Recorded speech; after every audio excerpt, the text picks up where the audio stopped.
Pratikur Rahman CPIM ছেড়ে তৃণমূল কংগ্রেসে যোগদান করেছে।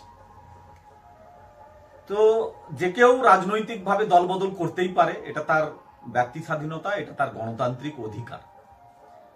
কিন্তু এই রাজনৈতিক দলবদলের পূর্ব মুহূর্তে ওয়েলফেয়ার পার্টি অফ ইন্ডিয়াকে লক্ষ্য করে প্রতিকুর রহমান যে ভিত্তিহীন এবং অযৌক্তিক মন্তব্য করেছে, ওয়েলফেয়ার পার্টি অফ ইন্ডিয়ার একজন দায়িত্বশীল হিসাবে আমি প্রতিকুর রহমানের এই মন্তব্যের তীব্র নিন্দা জানাচ্ছি এবং প্রতিবাদ জানাচ্ছি।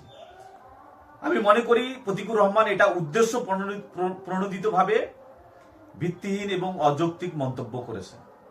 ওয়েলফেয়ার পার্টি অফ ইন্ডিয়া 2011 সাল থেকে ভারতবর্ষের সাংবিধানিক মর্যাদা, গণতান্ত্রিক অধিকার, সামাজিক ন্যায় এবং স্বচ্ছ রাজনীতির পক্ষে নিরলস লড়াই করে যাচ্ছে। ওয়েলফেয়ার পার্টি অফ ইন্ডিয়ার রাজনীতি কোনো ব্যক্তি বা গোষ্ঠীর স্বার্থের রাজনীতি নয়। ওয়েলফেয়ার পার্টি অফ ইন্ডিয়ার রাজনীতি নীতির রাজনীতি। ওয়েলফেয়ার পার্টি অফ ইন্ডিয়ার রাজনীতি মূল্যবোধের রাজনীতি। ওয়েলফেয়ার পার্টি অফ ইন্ডিয়ার নামের সঙ্গেই তার ট্যাগলাইন লাগানো হয়েছে যে মূল্যবোধ ভিত্তিক একটি রাজনৈতিক দল। অর্থাৎ ভারতবর্ষের যে সাংবিধানিক মর্যাদা, ভারতবর্ষের সাংবিধানিক যে মূল্যবোধ, সেই সাংবিধানিক মূল্যবোধকে রাজনীতির ময়দানে প্রতিষ্ঠা করার জন্য ওয়েলফেয়ার পার্টি নিরলসভাবে প্রচেষ্টা চালিয়ে যাচ্ছে। একটা ব্যক্তিগত সিদ্ধান্তকে আড়াল করতে কোনো রাজনৈতিক দলকে অকারণে আক্রমণ করা, অকারণে তাকে কালিমালিপ্ত করা, সে ব্যাপারে কোন দলের ব্যাপারে সমাজে একটা ভুল বার্তা পৌঁছে দেওয়া, এটা রাজনৈতিক শালীনতার পরিপন্থী। কোন দলের ব্যাপারে সমালোচনা থাকতেই পারে।